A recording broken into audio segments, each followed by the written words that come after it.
ટ્રમ્પની ઓવલ ઓફિસમાં આ છે ઇલોન મસ્કનો સૌથી નાનો દીકરો, જેનો વિડીયો હાલ સોશિયલ મીડિયામાં વાયરલ થઈ રહ્યો છે. And if the government, if the monthly payments drop, democracy. Well, if you don't have a feedback loop, FAX, you would have to, if you sorry.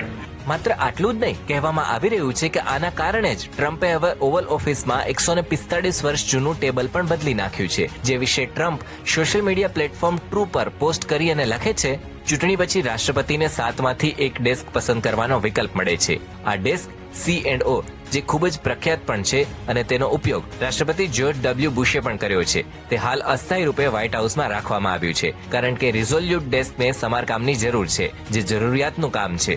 આ વિડીયોમાં દેખાતું ટેબલ રિઝોલ્યુટ ડેસ્ક છે અને ટ્રમ્પના આ જરૂરી સમારકામને આ વિડીયો સાથે જોડીને જોવામાં આવી રહ્યું છે, જેમાં એક્સ નાક ખંજવાળી ડેસ્ક પર હાથ ફેરવતો જોવા મળી રહ્યો છે.